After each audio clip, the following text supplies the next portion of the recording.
امریکہ نے ایران کے 3 ایٹمی تنصیبات پر حملہ کر دیا، جس کے بعد مشرق وسطی میں کشیدگی میں غیر معمولی اضافہ ہو گیا ہے۔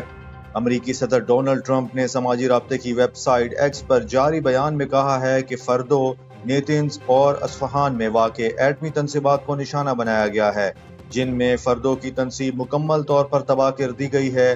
امریکی B-2 بمبار طیارے حملے میں شامل تھے اور تمام طیارے بحفاظت واپس لوٹ چکے ہیں۔ صدر ٹرمپ نے اس کارروائی کو ایک کامیابی قرار دیتے ہوئے کہا کہ اب امن کا وقت ہے۔ ایرانی حکام نے حملوں کی تصدیق کرتے ہوئے کہا ہے کہ فردو کے داخلی اور خارجی حصے کو نقصان پہنچا ہے، جبکہ نیتنز اور اصفہان کے قریب بھی حملے کیے گئے ہیں۔ تاہم ایران نے دعویٰ کیا ہے کہ حملے سے قبل تینوں جوہری تنصیبات خالی کرا لی گئی تھیں اور وہاں کوئی مواد موجود نہیں تھا جو اخراج یا بڑے نقصان کا سبب بنے۔ اصفہان کے نائب گورنر نے بتایا کہ حملے کے وقت کاشان اور اصفہان میں فضائی دفاعی نظام فعال کر دیا گیا تھا۔ دوسری جانب یمن کی حوثی تنظیم انصار اللہ نے امریکی حملوں کو جنگ کا آغاز قرار دیتے ہوئے خبردار کیا ہے کہ اب مار کر بھاگنے کا وقت ختم ہو چکا ہے۔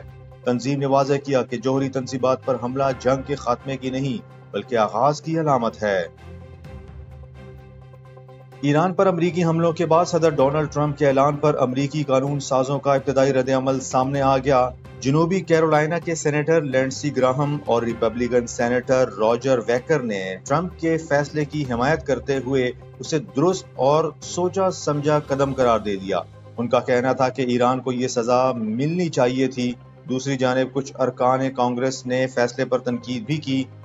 کینٹکی کے ریپبلکن سینیٹر تھامس میسی نے حملے کو آئینی خلاف ورزی قرار دیا، جبکہ کیلیفورنیا کی ڈیموکریٹک سارا جیکبز نے اسے شدت پسندانہ قدم کہا جو امریکہ کو ایک مہلک جنگ میں دھکیل سکتا ہے۔ ادھر امریکی وزیر خارجہ مارکو روبیو نے ٹرمپ کے بیان کو تو شیئر کیا لیکن حملوں پر فی الحال کوئی رد عمل نہیں دیا۔ اسلامی تعاون تنظیم OIC کے وزرائے خارجہ اجلاس میں نائب وزیر اعظم و وزیر خارجہ اسحاق ڈار نے اسرائیل کو دہشت گرد ریاست قرار دیتے ہوئے ایران پر حملوں اور غزہ میں مظالم کی شدید مذمت کی۔ استنبول میں خطاب کرتے ہوئے انہوں نے کہا کہ اسرائیل کی کارروائیاں مشرق وسطی اور عالمی امن کے لیے خطرہ ہے۔ پاکستان ایران اور فلسطین کے ساتھ مکمل یکجہتی اور حمایت کا اظہار کرتا ہے۔ انہوں نے کہا کہ OIC کو اسرائیلی جارحیت روکنے میں فعال کردار ادا کرنا ہوگا۔ اسحاق ڈار نے اسلاموفوبیا اور دہشت گردی کے خلاف مشترکہ اقدامات کی ضرورت پر زور دیا اور کہا کہ بھارت بھی پاکستان کے خلاف جارحیت اور سپانسرڈ دہشت گردی میں ملوث ہے۔ استنبول میں OIC وزرائے خارجہ اجلاس کے موقع پر نائب وزیر اعظم اسحاق ڈار اور صدر رجب طیب اردوان کی ملاقات ہوئی، جس میں army chief general Asim Munir بھی شریک تھے۔ دونوں ممالک نے برادرانہ تعلقات مزید مضبوط کرنے، تجارت، دفاع اور عوامی روابط میں تعاون بڑھانے پر اتفاق کیا۔ رہنماؤں نے اسرائیلی جارحیت کی مذمت کی اور ایران کے دفاع کے حق کی حمایت کا اعادہ کیا۔ غزہ میں انسانی امداد کی فوری فراہمی پر زور دیا گیا۔ اسحاق ڈار نے صدر اردوان کو OIC ایوارڈ پر مبارکباد بھی دی۔ NDMA نے آزاد کشمیر، گلگت بلتستان اور خیبر پختونخوا کے مختلف اضلاع میں طوفانی بارشوں، آندھی، سیلاب اور لینڈ سلائیڈنگ کے خدشے کے پیش نظر الرٹ جاری کر دیا ہے۔ NDMA کے مطابق مغربی ہواؤں اور خلیجی سسٹم کے باعث ہفتے کی شام سے شدید موسمی صورتحال کا امکان ہے۔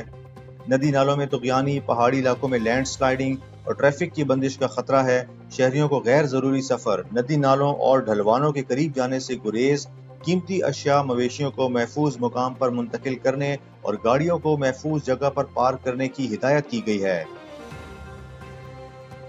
نیشنز کپ ہاکی 2025 کے فائنل میں نیوزی لینڈ نے پاکستان کو بآسانی 6-2 کے مارجن سے شکست دے کر ٹائٹل اپنے نام کر لیا۔